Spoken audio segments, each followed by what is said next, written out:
திருச்சியிலிருந்து மோகன் அவர்கள் கேட்கிறார்கள், காசி க்ஷேத்திரத்தினுடைய சிறப்பு என்ன அப்படின்னு சொல்லுவாங்க. அந்த க்ஷேத்திர சிறப்பு,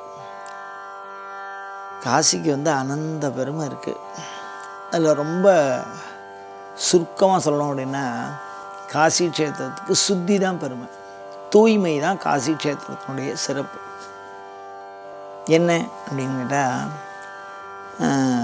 காசி 5 விதமான சுத்திகளை உடையது. என்ன சிறப்பு, அந்த 5க்கும் என்ன சிறப்பு அப்படின்னு கேட்டிங்கன்னா, காசி தேசத்தில் பூமி சிறப்பு.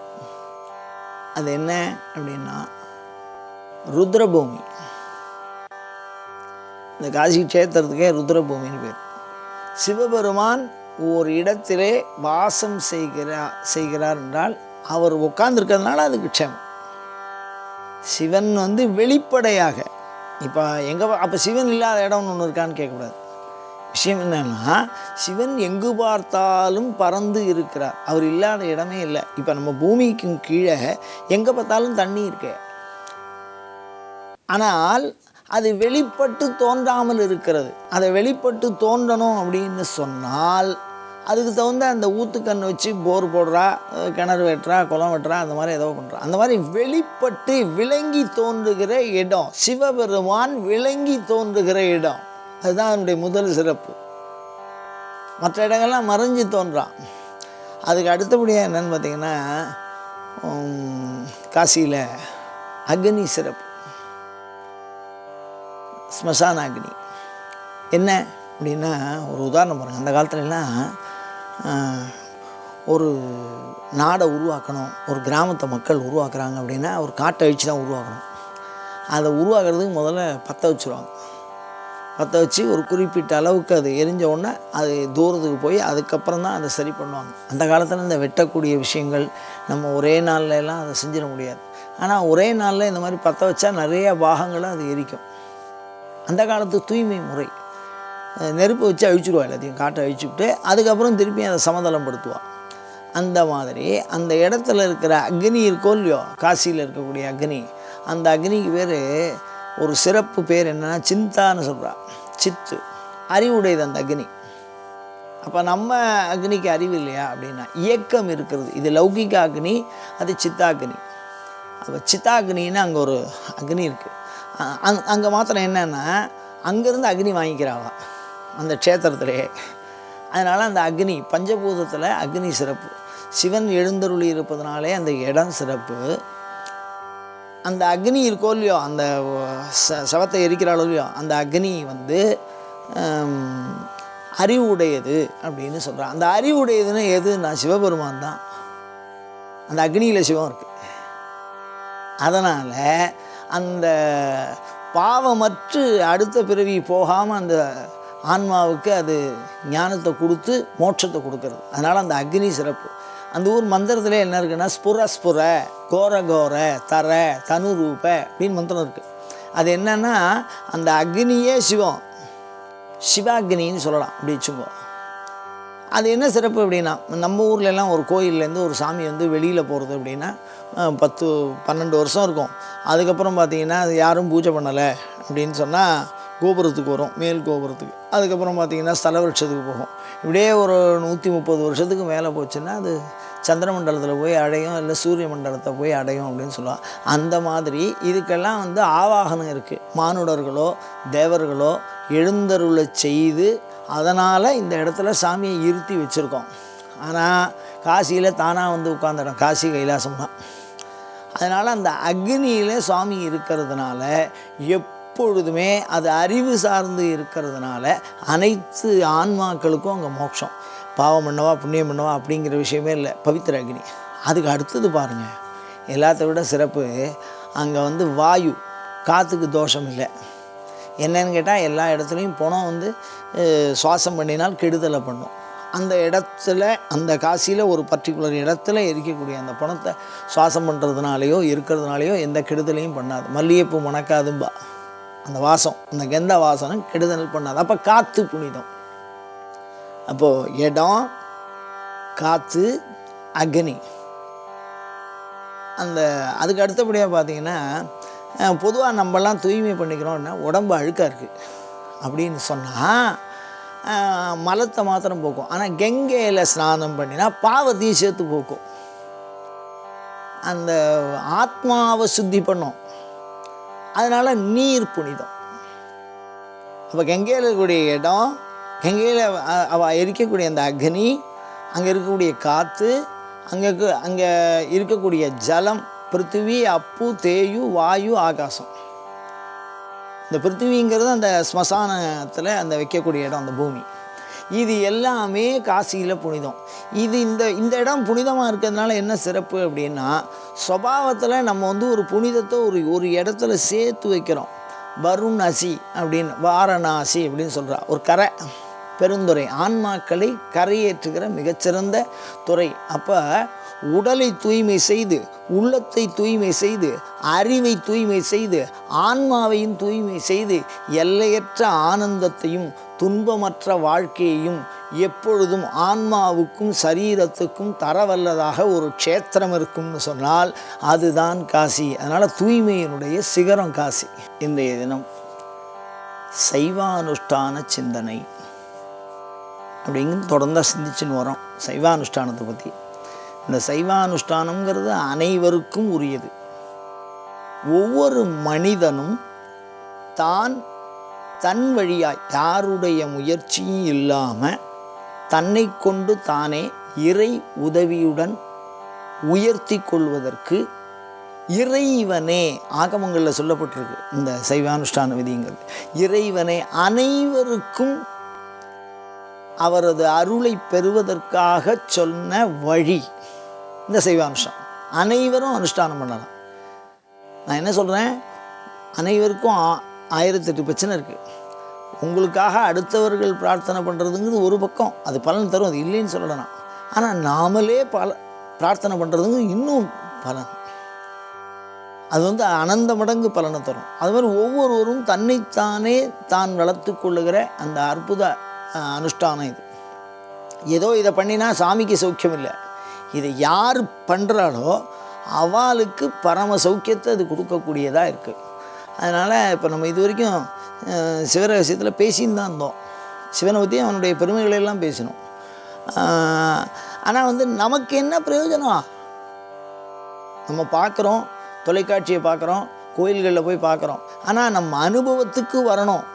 நம்மளுடைய பிரச்சனைகள் தானாகவே விலகி ஓடணும். நம்மளுடைய நன்மைகளெல்லாம், நாம் விரும்புகிற நன்மைகளெல்லாம் நம்மை குறித்து வர வேண்டும்.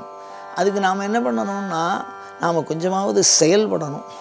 அந்த இறை அருளை அனுபவ சாத்தியப்படுத்துகிற அற்புத பயிற்சி இந்த சைவானுஷ்டானம்.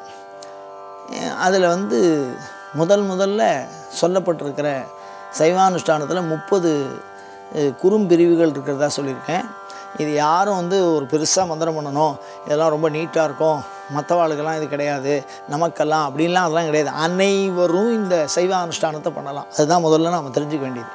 எல்லாருமே சிவன் மேல் அன்பு இருக்கிறவா எல்லாரும் தன்னைத்தானே விடுவித்து கொள்ள வேண்டும் என்று பிரச்சனைகளை சொல்லி கொண்டிருக்கிற அனைவருக்கும் செழிப்பான வாழ்விற்கும் வழிவகுக்கக்கூடிய அற்புத விஷயம் இது. மீண்டும் சொல்கிறேன். அந்த வகையில் பார்த்திங்கன்னா இந்த அனுஷ்டானத்தில் முதல்ல நாம் செய்ய வேண்டியது என்ன அப்படின்னா, பூமி சுத்தி அப்படின்னு சொல்கிறாங்க. பூமி சுத்தினா என்ன அப்படின்னா, பொதுவாக நாம் வழிபாட்டு இடத்த கொஞ்சம் தூய்மையாக வச்சுக்கணும். இப்போ நாம் எந்த இடத்துல அனுஷ்டானம் பண்ண போகிறோமோ, அதாவது அனுஷ்டானங்கிறது ஒரு தனி மனித வழிபாடு. குறிப்பாக சொன்னால் சூரியனை குறித்த வழிபாடு இது. அதனால் சூரியனை பார்த்து வணங்குற மாதிரி ஒரு சின்ன இடம், அந்த இடத்த நாம் சுத்தமாக வச்சுக்கணும். முதல்ல நாம் சொன்னோம், தண்ணியால் ஒரு இடத்த சுத்தம் பண்ணிக்கலாம். அந்த மாதிரி சுத்தம் பண்ணிவிட்டு, இந்த ஆகம முறையில் ஒரு சுத்தம் சொல்லியிருக்கா. அந்த சுத்தங்கிறது என்ன அப்படின்னா, ஒரு மந்திரம் சொல்கிறா, அஸ்திராய பட்டு அப்படின்னு. மீண்டும் சொல்கிறேன், ஓம் அஸ்திராய பட், இதான் மந்திரம். இந்த மந்திரத்தை சொல்லி நம்ம எந்த இடத்துல சூரியனை வணங்க போகிறோமோ, அதாவது அனுஷ்டானம் பண்ண போகிறோமோ, அந்த இடத்த ஜலத்தினால் தெளிக்கணும். இப்போ இந்த அஸ்திராயப்பட் அப்படிங்கிற மந்திரத்தை சொல்லி தெளிக்கிறதுனால என்ன ஒரு சிறப்பு வந்துட முடியும் அப்படின்னு கேட்குறாரு. ரொம்ப சின்ன எழுத்துக்களை கொண்டதாக ஓம் அஸ்திராய பட், இதான் மந்திரத்தோட பேர். ரொம்ப சின்ன மந்திரம், இதை அப்படி நினைக்காதீங்க. இது வந்து மிகப்பெரிய வல்லமை உடையது இந்த அஸ்திராய பட் அப்படிங்கிற மந்திரம். இதை சொல்லி நம்ம ஜலத்தை தெளிக்கிறதுனால அந்த இடம் வந்து சாதாரணமாக தண்ணிக்கே தூய்மையை கொடுக்கக்கூடிய அந்த தன்மை உண்டு. ஆனால் இந்த அஸ்திராயப்பட்டுன்னு சொல்கிறதுனால என்ன ஒரு சிறப்பு அப்படின்னு கேட்டால், வழிபாட்டிற்கு புறத்திலிருந்து வருகிற இடையூறுகளை தடுத்து நிறுத்தும். நம்ம இந்த அஸ்திராயப்பட்டு அப்படிங்கிற சொல்லி இப்படி தெரிக்கிறோம்னா மந்திரபூர்வமாக இந்த தேவதை என்ன பண்ணணும்னு கேட்டிங்கன்னா, ஒவ்வொரு மந்திரத்துக்கும் ஒரு தேவதை இருக்குது. இந்த அஸ்திராயப்பட்டு அப்படின்னு சொல்லி இந்த தேவதை என்ன பண்ணுன்னா, 4 பக்கமும் உங்கள் கிட்ட வரக்கூடிய வழிபாட்டுக்கு இடையூறு செய்யக்கூடிய எதிர்க்கக்கூடிய தன்மைகளை எல்லாம் நிறுத்தி வைக்கும். அந்த அனுஷ்டானம் முடிகிற வரைக்கும் உங்கள்கிட்ட வந்து சேராது. அதாவது இந்த அஸ்திர மந்திரத்தினுடைய சிறப்பை பாருங்கள். கொஞ்சம் காலத்துக்கு முன்னாடி ஒரு பெரிய பணக்காரர், அவர் வந்து ரொம்ப ஆத்மார்த்தமாக பூஜை பண்ணக்கூடியவர், எல்லாருக்கும் ஹிதம் பண்ணக்கூடியவர், அடுத்த வாழ்க்கை நல்லது பண்ணக்கூடிய, கோயில்களுக்கெல்லாம் நல்லவைகளை செய்யக்கூடிய மிக உயர்ந்த ஒரு அறங்காவலர், ஒரு தர்மகர்த்தா. அப்படிலாம் இருந்தும் அவருக்கு ஒரு வியாதி. இப்போ இந்த காலத்தில் வியாதி மருத்துவம் இருக்கா மாதிரி அந்த காலத்தில் கிடையாது. அது மாதிரி ஏதோ ஒரு வியாதி அவருக்கு, அது சரும வியாதி மாதிரி இருக்குது. அதை அவர் என்னென்னவோலாம் நிவர்த்தி பண்ணி பார்க்குறாரு, அதுக்கு நிவர்த்தி இல்லை. சுவாமிகிட்ட போய் வேண்டிக்கிறார். என்னமோ நான் உனக்கு பூஜையெல்லாம் நிறையா பண்ணுறேன், இந்த மாதிரி ஒரு விஷயம் எனக்கு நடக்க மாட்டேங்கிறது, இந்த வியாதியை நீ தீர்க்க மாட்டேங்கிற அப்படின்னு சொன்னோடனே ஒரு சொப்பனத்தில் ஒரு கோயிலை காமிக்குது. இது ஒரு செவி வழி செய்தி, ஆனால் எவ்வளோ அற்புதமான கருத்து இதில் மறைஞ்சிருக்கு பாருங்கள். ஒரு கோயிலை காமிக்குது. அந்த கோயிலில் போய் ஒரு குறிப்பிட்ட ஒரு ஆள், குப்பன்னு பேர் சொல்கிறார், கரெக்டாக சுவாமியே சொல்கிறார், அவனை போய் பாரு இது நிவர்த்தி ஆகும்னு சொல்கிறார். என்ன இவருக்கு ஒரு ஆச்சரியமாக இருக்குது. என்னடா இது, கனவுல வந்து கோயில் தெரியுது, அதே சமயத்தில் வந்து குப்பன்னு பேர் சொல்கிறாரு அப்படின்னு நினச்சிட்டு கொஞ்சம் மறுநாள் விழிச்சுண்டு அவர் சொல்கிற அந்த ஊர், அந்த பிரதேசத்துக்கு போய் அங்கே பார்த்தா அற்புதமான ஒரு சிவன் கோயில். அந்த சிவன் கோயில் அது கொஞ்சம் தூரத்தில் இருக்குது. அந்த சிவன் கோயிலுக்கு என்ன பண்ணியிருக்காங்க அப்படின்னா, குப்பன் யார் அப்படின்னு அங்கே போய் கேட்குறாரு. எல்லாருமே வந்து அவர் தோட்டத்தில் இருப்பார், போய் பாருங்கள். ஏன்னா இறைவனே சொல்லுகிற பெயர் அப்படிங்கும்போது அவர் மிக உயர்வாக பெரிய அப்படிலாம் ஒரு மனதில் ஒரு கற்பனை வருமோ இல்லையோ, இறைவனே ஒரு பெயரை சொல்கிறான். அங்கே பார்த்தா அந்த குப்பனை பற்றி அப்படிலாம் ஒரு மதிப்பு இருக்கா மாதிரி தெரியல வாழ்க்கை. ஏன்னா அந்த பின்னாடி தோட்டத்தில் இருப்பார் பாருங்க அப்படின்னு சொல்லியிருக்கா அங்கே இருக்கிறவாள். உடனே அவர் போகிறார். ஆனால் அந்த குப்பனுங்கிறவரை பற்றி நம்ம இப்போ கொஞ்சம் சொல்லணுமோ இல்லையோ, சுவாமியே அவர் பேரை சொன்னார். அவர் என்ன பண்ணுவார் அப்படின்னு கேட்டிங்கன்னா, கோயில்களில் அபிஷேக ஜலம் வரும் இல்லையோ, அந்த அபிஷேக ஜலம் ஊற்றுற இடத்துக்கு பேர் கோமுகம்னு பேர். அதை என்ன பண்ணியிருக்கார் அவர், அந்த காலத்தில், இப்போ இந்த காலத்துலலாம் சாக்கடை அப்படின்லாம் வச்சுருக்கா நிறையா, அந்த காலத்தில் அதெல்லாம் கிடையாது. ஒரு சில விஷயங்கள் வழிஞ்சு ஓடுற போது அதை ஒரு கரெக்டாக ஒரு வாக்கியா மாதிரி ஒரு இடத்துல வச்சு அந்த தண்ணியை கொண்டு போய் ஊற்றி அதை வந்து பக்கத்தில் அந்த தேவதைக்கு தேவையான பூக்கள் அதை வச்சு அந்த அந்த ஓரத்தில் தண்ணியை இழுக்கிறதுக்கு தகுந்த மாதிரி பூக்கள் வச்சு அந்த சாக்கடையை அடிக்கடியே அவர் சுத்தம் பண்ணிட்டு இருப்பார். அதான் வேலை அவருக்கு. அந்த தோட்டத்தை அவர் ரொம்ப அற்புதமாக வச்சுருக்கார், ரொம்ப நேசிக்கிறார், நேசித்து பண்ணுறார். அப்படி வரும்போது அவரை போய் இவர் பார்க்குறார். அப்படி பார்க்குற போது, என்ன நீங்கள் இப்படி சொல்லிட்டீங்க, ஒரு 2 நாளைக்கு இந்த இதை சுத்தம் பண்ணுங்க, வெறும் இந்த மந்திரத்தை சொல்லுங்க, உங்களுக்கு எல்லாம் தானாக போயிடும் அப்படின்னார். உடனே அவர் வந்து ஒரு பெரிய, நம்ம நினைப்போம் ஒரு பெரிய ஒரு வேதம் படித்தோ ஒரு ஆகமம் படித்தோ ஒரு பெரிய ஆட்கள் உபதேசம் பண்ணினா அதை ஏற்றுக்கலாம். அவர் என்னமோ இருந்தார்னா அவர் அனுஷ்டானம் பண்ணுறவர், சைவானுஷ்டானம் பண்ணுறவர். அந்த சைவ அனுஷ்டானம் பண்ணி இந்த முதல் மந்திரமே இந்த தூய்மையை தான் சொல்லியிருக்கு. இதுவே நமக்கு சமஸ்த க்ஷேமத்தையும் கொடுக்கும். 2வது மந்திரமே நமக்கு வேண்டாம். இந்த சைவானுஷ்டானத்தில் ஒரு மந்திரமே போகிறோம், இந்த மாதிரி வியாதியெல்லாம் நிவர்த்திப்படுத்திடுமே அப்படின்னார். இந்த மந்திரத்தை சொன்னார். அவர் சொல்லிகிட்டே அந்த கோயிலில் ஒரு 13 நாள்கள் 14 நாள்கள் அந்த ஜபம் பண்ணி அந்த வேலையை அவர் செஞ்சார். அந்த வியாதி நிவர்த்தியாயிருக்கு. அப்போது தூய்மை செய்தல் அப்படிங்கிறது அனுபவபூர்வமாக பெரியவர்கள் கண்ட உண்மையாக திகழ்கிறது அப்படின்னு சொல்கிறார். அப்போது இந்த அஸ்திராயபட் அப்படிங்கிற மந்திரம் ஒரு வியாதியை நிவர்த்தி பண்ணி சரீரத்தில் இருக்கக்கூடிய மாசை போக்குறது.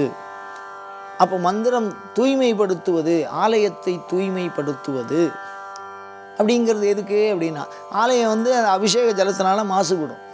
அப்படி மாசுபடுத்துறத அது தூய்மைப்படுத்துகிறாங்க. அந்த தூய்மைப்படுத்துகிற இடத்துல எல்லாம் இந்த அஸ்திர மந்திரத்தை பயன்படுத்த சொல்லியிருக்கா. அப்போ அதனுடைய சாராம்சமாக இதை நமக்கு கொடுத்துருக்கா. இது அனுபவபூர்வமாக உண்மையாக அவர்கள் அனுபவித்து செவி வழி செய்தியாக அதை சொல்லுகிற பொழுது நாமளும் அந்த இறை அருள் அனுபவத்தை பெறுவதற்கு முயற்சி செய்ய முயல்வோமாக.